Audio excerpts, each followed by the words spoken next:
모두가 믿지 않았습니다. There are countries that were born powerful, and then there are countries that had to earn it. 2026년을 앞둔 지금 전 세계는 인공지능이라는 새로운 전쟁터 앞에 서 있습니다. 이 경쟁은 빠른 기술 시연이 아닙니다. 그리고 화려한 발표도 아닙니다. 이 싸움의 승자는 앞으로 수십 년, 어쩌면 한 세기 동안 세상의 규칙을 정의하게 될 나라입니다. 그리고 지금 그 중심에 한 나라가 있습니다. 불과 70여 년 전 전쟁으로 폐허가 되었던 나라, 자원도, 에너지도, 시장도 없었던 나라, 대한민국입니다. 넘어졌지만 다시 일어섰습니다. 실패했지만 다시 도전했습니다. 불가능하다는 말을 들었지만 그래도 해냈습니다. 한국이어서 가능한 기적 같은 스토리 지금 공개합니다. 구독과 좋아요로 대한민국을 응원하세요. 스토리 제작에 큰 힘이 됩니다. 오늘날 AI 경쟁은 흔히 모델 성능의 싸움으로 오해됩니다. 어느 회사가 더 똑똑한 챗봇을 만들었는지, 누가 더 빠른 응답 속도를 자랑하는지에 세상의 관심이 쏠립니다. 하지만 현실은 전혀 다릅니다. 진짜 AI 전쟁은 보이지 않는 곳에서 벌어지고 있습니다. 그리고 그 전쟁의 승패를 가르는 요소는 단 4가지입니다. 연산 자원, 축적된 데이터, 실제로 퍼져나갈 물리적 통로, 그리고 전기입니다. 이 4가지를 동시에 갖춘 국가는 전 세계에서도 극히 드뭅니다. 역사가 이미 증명했습니다. 구글은 검색 엔진 시장을 장악한 이후 지금까지, 그리고 아마 앞으로도 그 왕좌를 내주지 않을 것입니다. 한국이 90년대 말 반도체 치킨 게임에서 승리한 이후 지금까지 그 파일을 독점하고 있는 것처럼 말이죠. AI 시장도 같은 길을 걷고 있습니다. 한번 앞서면 끝까지 앞서갑니다. 테슬라가 완벽한 예시입니다. 테슬라의 진짜 힘은 전기차가 아닙니다. 그들이 지난 10년간 실제 도로에서 축적한 자율주행 데이터입니다. 아무리 뛰어난 AI 모델을 개발해도 그 시간의 격차는 따라잡을 수 없습니다. 그래서 10년 안에 전 세계 자동차 회사들은 자체 자율주행 개발을 포기하고 테슬라의 AI를 라이선스로 구매하게 될 가능성이 높습니다. 이것이 바로 지금 벌어지고 있는 AI 경쟁의 본질입니다. 챗 GPT를 만든 오픈 AI든, 클로드를 만든 엔트로픽이든, 제미나이를 내놓은 구글이든 모두가 100조 단위, 1000조 단위의 돈을 쏟아붓는 이유입니다. 이 시장을 먼저 선점하는 기업과 국가는 앞으로 최소 100년간 혼자 슈퍼사이클 파도 위에 올라타게 될 것이기 때문입니다. 일론 머스크는 이미 인류 최초의 1000조 단위 자산가가 되었습니다. 그리고 테슬라가 전 세계 자동차 AI 시장을 장악하게 되면 그는 한 국가보다 많은 부를 가진 개인이 될 것입니다. 그런 힘은 미국에게도 비대칭적인 파워를 안겨줄 것이고요.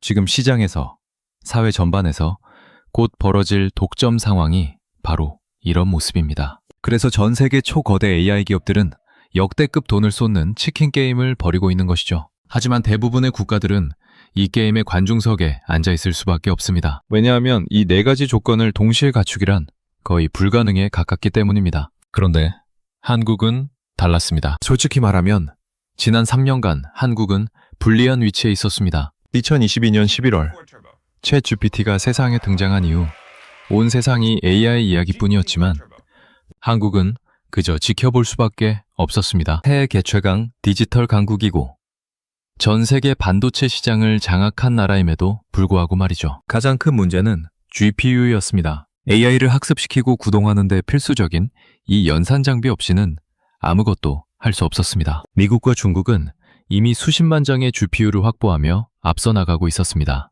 한국은 관중석에서 타는 가슴을 안고 그 광경을 바라만 봐야 했습니다. 하지만 그 시간 동안 한국은 멈추지 않았습니다. 네이버는 하이퍼클로바 X라는 자체 초거대 언어 모델을 개발했습니다. LG는 엑사원이라는 AI 연구팀을 통해 산업용 AI 기술을 쌓아 올렸습니다. GPU도 제대로 없는 상황에서 어떻게 이런 일이 가능했는지 놀라울 정도입니다. 실제로 일부 평가에서는 한국의 AI 기술력이 미국, 중국 다음으로 세계 3위권에 올랐다는 분석도 나왔습니다. 그리고 2024년 말 결정적인 전환점이 찾아왔습니다. 삼성동 본사에서 현대차 정의선 회장과 엔비디아의 젠슨 황 CEO가 만났습니다. 그 자리에서 한국은 무려 26만 장의 GPU를 확보하겠다는 약속을 받아냈습니다. 26만 장이라는 숫자가 얼마나 대단한지 감이 오지 않을 수도 있습니다. 이것은 단순한 장비 구매가 아닙니다. 이것은 한국의 AI 체급을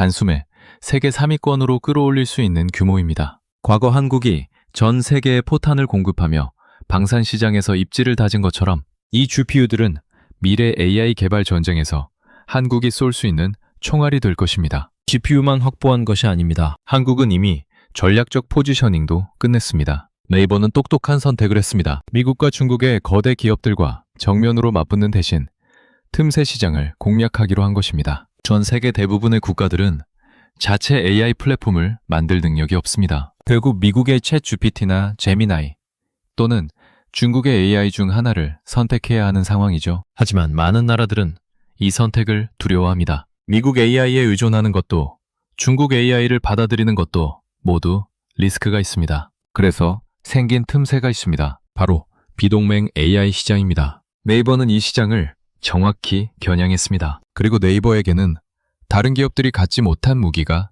하나 더 있습니다. 전 세계가 구글에 장악당한 상황에서 유일하게 자국의 인터넷 플랫폼을 유지하고 있는 나라가 바로 한국입니다. 이것은 단순히 검색 엔진 하나를 가지고 있다는 의미가 아닙니다. 독자적인 인터넷 생태계를 구축하고 운영할 수 있는 기술력과 경험을 가지고 있다는 뜻입니다. 지난 3년, 한국은 관중석에 앉아 있지 않았습니다. 조용히, 그러나 확실하게 준비하고 있었습니다. 그리고 2026년, 그 준비의 결과가 세상의 모습을 드러내기 시작했습니다. 전 세계 대부분의 국가들이 공통적으로 가진 두려움이 있습니다. 미국의 기술에 의존하는 것에 대한 불안감, 그리고 중국의 기술을 받아들이는 것에 대한 거부감입니다. 이 두 감정은 특히 중동과 동남아, 그리고 신흥국들 사이에서 더욱 강하게 나타납니다. 이들 국가는 AI 시대를 맞이하며 딜레마에 빠져 있습니다. 자체적으로 AI 플랫폼을 개발할 기술력도 자본도 없습니다. 결국 누군가의 기술을 도입해야 하는데 미국을 선택하자니 종속이 두렵고 중국을 선택하자니 안보가 불안합니다. 정신이 온전한 국가라면 중국의 AI를 자국 핵심 인프라로 들여올 수는 없을 것입니다. 네이버는 바로 이 틈을 파고들었습니다. 하이퍼클로바 X를 개발하면서 네이버가 집중한 것은 단순한 성능 경쟁이 아니었습니다.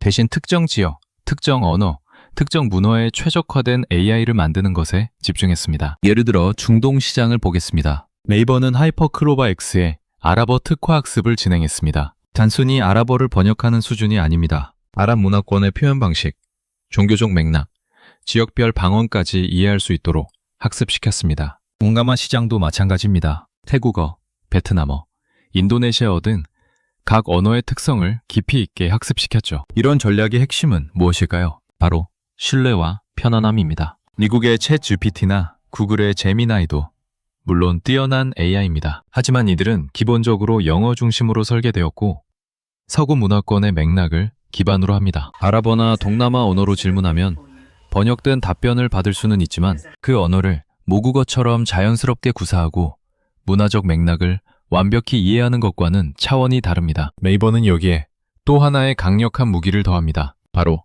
한국의 이미지입니다. 한국은 전 세계에서 가장 중립적이고 신뢰받는 국가 중 하나입니다. 침략의 역사도 없고 제국주의의 과거도 없습니다. 오히려 스스로 식민지와 전쟁의 고통을 겪었던 나라입니다. 게다가 최근 몇 년간 K-팝, K-드라마, K-영화를 통해 전 세계적으로 폭발적인 인기를 얻고 있습니다. 이런 배경은 AI 시장에서 엄청난 자산이 됩니다. 사람들이 AI를 받아들일 때 가장 큰 장벽은 기술적 성능이 아니라 심리적 거부감입니다. 내 생활 깊숙이 들어올 기술이, 내 데이터를 다루게 될 시스템이 과연 믿을 만한가에 대한 근본적인 불안감 말이죠. 한국은 이 불안감을 편안함으로 바꿀 수 있는 몇 안 되는 나라입니다. 네이버의 전략은 여기서 한 걸음 더 나아갑니다. 단순히 AI 모델만 판매하는 것이 아니라 각 국가의 상황에 맞는 맞춤형 솔루션을 제공하는 것입니다. 예를 들어 사우디아라비아는 스마트 시티 프로젝트를 추진하고 있습니다. 네이버는 여기에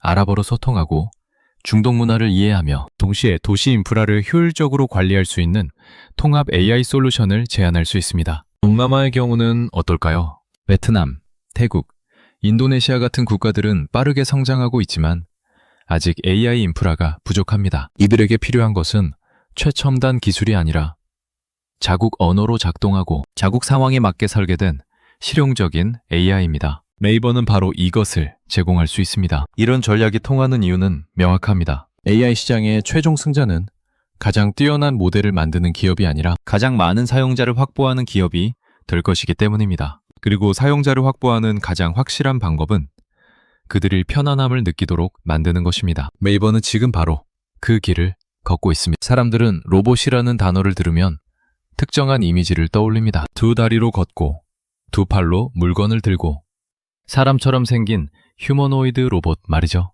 하지만 이것은 로봇에 대한 매우 좁은 정의입니다. 진짜 로봇 혁명은 전혀 다른 곳에서 시작되고 있습니다. 여러분의 집을 한번 둘러보십시오. 세탁기가 있습니다. 냉장고가 있습니다. TV가 있고 청소기가 있고 에어컨이 있습니다. 이것들은 모두 로봇입니다. 다만 지금은 스스로 생각할 수 있는 뇌가 없을 뿐입니다. 우리 인간이 버튼을 눌러서 작동시키는 몸만 있고 뇌가 없는 로봇들입니다. 하지만 AI 기술이 발전하면서 상황이 완전히 바뀌고 있습니다. 이제 이 가전제품들 하나하나에 AI가 탑재되기 시작했습니다. 그 순간 이것들은 단순한 기계가 아니라 스스로 판단하고 결정하는 진짜 로봇이 됩니다. 예를 들어 보겠습니다. AI가 탑재된 냉장고는 안에 있는 식재료를 인식하고 유통기한을 추적하며 부족한 재료를 파악해 자동으로 주문합니다. 세탁기는 옷감의 종류와 오염도를 스스로 판단해 최적의 세탁 코스를 선택합니다. TV는 시청자의 취향을 학습해 맞춤형 콘텐츠를 추천하고 집안의 조명과 온도까지 조절합니다. 더 중요한 것은 이 기기들이 서로 대화한다는 점입니다. IoT 기술을 통해 집안의 모든 가전제품들이 연결됩니다. 냉장고는 식재료 정보를 오븐에 전달하고 오븐은 최적의 조리 방법을 제안합니다. 에어컨은 날씨 정보와 집안 사람들의 활동 패턴을 분석해 자동으로 온도를 조절합니다. 청소기는 집안 곳곳의 먼지 상태를 파악해 청소가 필요한 시점을 스스로 판단합니다. 이것이 바로 AI가 물리적 세계로 확장되는 첫 번째 전장입니다. 그리고 LG는 이 전장에서 이미 압도적인 우위를 점하고 있습니다. LG가 무슨 로봇 회사냐고 물을 수도 있겠지만 사실 LG는 지난 30년 넘게 거대한 로봇 군단을 전 세계에 배치해왔습니다. 전 세계 가정에 설치된 LG 가전제품의 수를 생각해 보십시오. 수억 대에 달합니다. 이것들은 이미 전 세계인들의 집안에, 거실에, 부엌에, 침실에 들어가 있습니다. 이미 그곳에 자리를 잡고 매일 사용되고 있습니다. 이것은 어떤 신기술도 쉽게 넘볼 수 없는 엄청난 강점입니다. 새로운 기술이 시장에 퍼지려면 가장 큰 장벽이 무엇일까요? 바로 사람들이 그것을 받아들이고 사용하기 시작하도록 만드는 것입니다. 아무리 뛰어난 기술이라도 사람들의 생활 속으로 들어가지 못하면 의미가 없습니다. 하지만 LG의 가전제품들은 이미 그 장벽을 넘었습니다. 이미 수억 명의 사람들이 매일 사용하고 있습니다. 네이버의 하이퍼크로바 X 같은 한국의 AI 기술이 LG 가전제품에 탑재되는 순간을 상상해 보십시오. 전 세계인들이 가장 신뢰하고 사랑하는 가전제품 브랜드에 그들의 언어와 문화를 이해하는 AI가 결합됩니다. 이것은 단순한 제품 업그레이드가 아닙니다. 이것은 AI 기술이 전 세계 가정 속으로 침투하는 가장 빠르고 자연스러운 경로입니다. 삼성전자도 마찬가지입니다. 한국은 현재 전 세계 가전제품 시장을 거의 독점하다시피 하고 있습니다. 판매량도, 기술력도, 브랜드 선호도도 압도적입니다. 지난 20년 가까이 이 시장을 장악해왔습니다. 이것은 우연이 아닙니다. 한국 기업들은 품질과 혁신에 집중하며 소비자들의 신뢰를 쌓아왔습니다. 이제 AI 시대가 열리면서 이 신뢰는 더욱 큰 자산이 됩니다. 사람들은 자신의 집안에 들어올 똑똑한 기기를 선택할 때 단순히 기능만 보지 않습니다. 그것이 안전한지, 믿을 만한지, 자신의 데이터를 제대로 보호할 수 있는지를 중요하게 생각합니다. LG와 삼성은 이미 그 신뢰를 가지고 있습니다. 여기에 한 가지 더 중요한 요소가 있습니다. 바로 LG의 엑사원입니다. 엑사원은 LG가 개발한 산업용 AI로 제조, 물류, 품질 관리 등 실제 산업 현장에 최적화되어 있습니다. 이것은 챗 GPT처럼 대화하는 AI가 아닙니다. 실제로 공장을 돌리고 제품을 관리하고 효율을 높이는 AI입니다. 가전제품에 탑재될 AI도 마찬가지입니다. 단순히 말을 잘하는 것이 중요한 게 아닙니다. 실제로 기기를 효율적으로 작동시키고 에너지를 절약하고 고장을 예측하고 사용자의 습관을 학습해 최적의 성능을 내는 것이 핵심입니다. LG는 이미 이런 종류의 AI를 개발하고 실제 산업 현장에서 검증해왔습니다. 결국 AI 혁명의 첫 번째 전장은 휴머노이드 로봇이 아니라 가전제품입니다. 그리고 한국은 이 전장을 이미 장악하고 있습니다. 세계 최고의 가전제품, 세계 최고의 제조기술, 그리고 이제는 자체 AI 기술까지 갖췄습니다. 이 세 가지가 결합되는 순간 그 어떤 것도 한국의 침투를 막을 수 없을 것입니다. AI 경쟁에 숨겨진 진실이 하나 있습니다. 아무리 뛰어난 모델을 개발하고 아무리 많은 GPU를 확보해도 결국 가장 큰 장벽은 전기입니다. AI는 상상을 초월하는 양의 전력을 소비합니다. 하나의 대형 데이터 센터가 1년간 사용하는 전기량은 스웨덴이나 아르헨티나 같은 중견 국가가 1년간 사용하는 전력량과 맞먹습니다. 챗GPT에게 지금 몇 시냐고 간단한 질문 하나만 던져도 거기에 들어가는 전력은 대형 세탁기를 1시간 넘게 돌리는 것보다 많습니다. 이것이 지금 전 세계 AI 기업들이 직면한 가장 심각한 문제입니다. 더 큰 데이터 센터를 짓고 싶어도 그만큼의 전기를 감당할 수 없습니다. 미국도, 사우디도, 심지어 막대한 자본을 가진 국가들조차 이 문제 앞에서는 속수무책입니다. 신재생에너지만으로는 한계가 명확합니다. 태양광과 풍력은 날씨에 의존하고 24시간 안정적인 전력 공급이 불가능합니다. 그래서 세계는 다시 원전을 바라보기 시작했습니다. 원자력 발전만이 AI 시대가 요구하는 대규모 전력을 안정적으로 공급할 수 있는 유일한 해법이기 때문입니다. 그리고 여기서 한국의 또 다른 강점이 드러납니다. 한국은 현재 원전 기술에서 세계 5위권, 실제 건설 능력만 놓고 보면 3위권에 속하는 국가입니다. 프랑스나 미국 같은 나라들은 원전 설계도를 그릴 수는 있습니다. 하지만 그것을 실제로 짓는 것, 그것도 안전하고 효율적이며 빠르게 짓는 것은 전혀 다른 문제입니다. 이 영역에서 한국과 다른 나라들의 격차는 대학생과 유치원생만큼이나 큽니다. 한국은 원전을 지을 줄 압니다. 더 정확히 말하면 빠르고 저렴하게 그리고 안전하게 지을 줄 압니다. UAE 바라카 원전 프로젝트가 대표적인 예입니다. 한국은 약속한 기한 내에 예산 내에서 4개의 원전을 성공적으로 건설했습니다. 이런 실적은 세계 원전 건설 역사에서도 드문 사례입니다. 하지만 여기서 끝이 아닙니다. 차세대 원전 기술이 등장하고 있습니다. 바로 SMR, 소형 모듈 원전입니다. 이것은 기존 원전보다 훨씬 작은 크기로 작은 집 정도의 부지에 설치할 수 있습니다.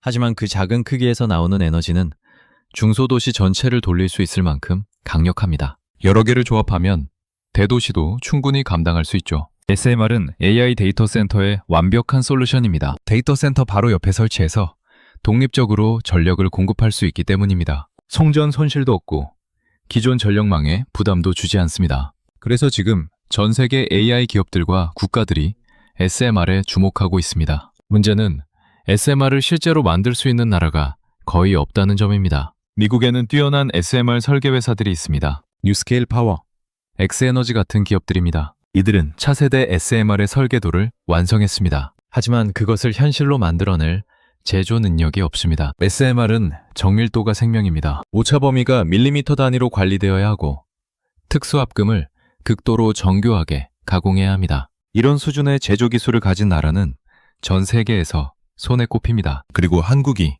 그중 하나입니다. 아니 사실상 유일하다고 봐도 과언이 아닙니다. 두산 에너빌리티 같은 한국 기업들은 이미 미국의 SMR 설계 기업들로부터 러브콜을 받고 있습니다. 뉴스케일과 엑스에너지는 한국에 와서 함께 SMR을 만들자고 줄을 서고 있는 상황입니다. 설계는 미국이, 제조는 한국이 담당하는 구도입니다. 이것이 의미하는 바는 명확합니다. 앞으로 AI 시대가 본격화되면 전 세계 모든 국가와 기업들이 SMR을 필요로 하게 될 것입니다. 미국도, 중국도, 유럽도 마찬가지입니다. 그리고 그 SMR을 만들 수 있는 나라는 한국입니다. 이것은 반도체만큼이나 강력한 전략 자산이 될 것입니다. 한국은 AI 시대의 마지막 병목을 쥐고 있습니다. 다른 나라들이 아무리 뛰어난 AI를 개발해도 그것을 돌릴 전기가 없다면 무용지물입니다. 한국은 바로 그 전기를 만들어낼 기술을 가지고 있습니다. 그리고 2026년부터 그 기술이 세상을 바꾸기 시작할 것입니다. 2026년은 한국이 갑자기 등장하는 해가 아닙니다. 이것은 70년간 준비해온 결과가 세상에 처음으로 보이기 시작하는 해입니다. 1953년 전쟁이 끝났을 때 한국은 말 그대로 폐허였습니다. 1인당 국민소득은 67달러였습니다. 아프리카의 최빈국들보다 가난했습니다. 자원도 없었고 기술도 없었고 자본도 없었습니다. 전 세계 어느 누구도 이 나라가 다시 일어설 거라고 믿지 않았습니다. 하지만 한국은 선택했습니다. 교육을 선택했습니다. 1960년대 국가 예산의 상당 부분을 교육에 쏟아부었습니다. 배우지 못한 부모 세대는 자식들만큼은 반드시 공부시키겠다고 결심했습니다. 그렇게 한국은 문맹률을 10년 만에 극적으로 낮췄고 대학 진학률을 세계 최고 수준으로 끌어올렸습니다. 1970년대 한국은 제조업을 선택했습니다. 선진국들이 더 이상 하지 않으려는 힘들고 어려운 일들을 맡아 했습니다. 조선, 철강, 화학, 다른 나라들이 기피하는 중화학 공업에 뛰어들었습니다. 실패할 확률이 높았지만 다른 선택지가 없었습니다. 그리고 성공했습니다.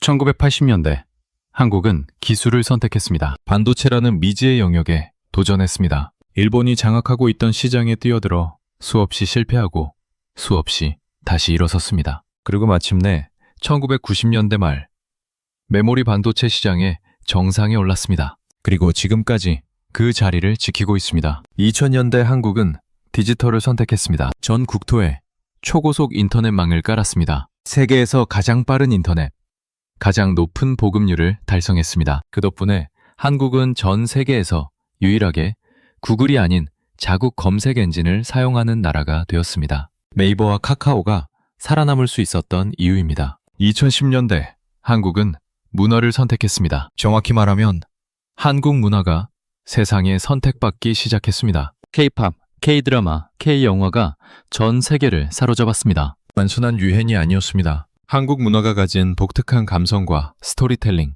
그리고 완성도가 전 세계인들의 마음을 움직였습니다. 그리고 2020년대 한국은 AI를 선택했습니다. 늦었다고 생각할 수도 있었습니다. 미국과 중국이 이미 너무 앞서 있었으니까요. 하지만 한국은 멈추지 않았습니다. GPU가 없어도 AI 모델을 개발했습니다. 자본이 부족해도 기술을 쌓아 올렸습니다. 그리고 2024년 말 드디어 GPU를 확보했습니다. 전략도 세웠습니다. 이제 실행만 남았습니다. 여기서 질문이 생깁니다. 도대체 어떻게 이런 일이 가능한가? 어떻게 한 나라가 반도체도 1등이고 조선도 1등이고 가전도 1등이고 디스플레이도 1등이고 배터리도 1등이고 이제는 AI와 원전까지 세계 최고 수준에 오르는가? 답은 간단하지 않습니다. 하지만 한 가지는 분명합니다. 한국인들은 멈추지 않았습니다. 70년 동안 단 한 번도 멈추지 않았습니다. 넘어졌지만 다시 일어섰습니다. 실패했지만 다시 도전했습니다. 불가능하다는 말을 들었지만 그래도 해냈습니다. 이순신 장군이 12척의 배로 133척의 왜군을 무찌른 명량해전을 생각해 보십시오. 한산도 대첩에서는 왜군 전함을 거의 전면시키면서도 조선 수군 피해는 극히 적었습니다. 그리고 이런 기적 같은 승리를 7년 전쟁 내내 이어갔습니다. 어떻게 이런 일이 가능했을까요? 유일한 대답은 이순신이었기 때문입니다. 마찬가지로 한국이 지금 이 위치에 올 수 있었던 이유를 묻는다면 유일한 대답은 이것이 한국이고 우리가 한국인이기 때문입니다. 2026년부터 벌어질 일들은 기적이 아닙니다. 우연도 아닙니다. 이것은 70년간 쌓아온 기술력, 신뢰, 그리고 끈질긴 도전 정신이 하나로 모이는 순간입니다. GPU가 확보되었고 AI 모델이 준비되었고 전 세계 가전 시장을 장악하고 있으며 원전 기술까지 갖추었습니다. 이 모든 것이 지금 이 시점에 하나로 연결되고 있습니다. 세상은 곧 알게 될 것입니다. 한국이 단순히 반도체와 가전제품을 잘 만드는 나라가 아니라는 것을, 한국이 AI 시대의 핵심 인프라를 장악한 나라라는 것을, 그리고 무엇보다 한국이 포기하지 않는 나라라는 것을. 태어날 때부터 강했던 나라들이 있습니다. 한국은 그런 나라가 아니었습니다. 하지만 스스로 강해지는 법을 배웠습니다. 그리고 이제 세상은 대한민국, 그 이름을 다시 배우기 시작할 것입니다. 오늘 이야기는 여기까지입니다. 오늘은 한국의 AI가 어떻게 세계의 중심이 될 수 있었는지, 또 우리의 문화와 우리의 기술이 얼마나 많은 시간 축적되어 이 시대에 이렇게 폭발적으로 피어나는지 알 수 있었습니다. 대한민국이라는 자랑스러운 이름 앞에 또 한 번 감동하며 오늘 이야기 마무리합니다. 오늘 스토리가 마음에 드셨다면 파이팅을 댓글로 남겨주세요. 여러분의 응원이 영상을 만드는 데 큰 힘이 됩니다. 시청해주셔서 감사합니다. 새해 복 많이 받으세요.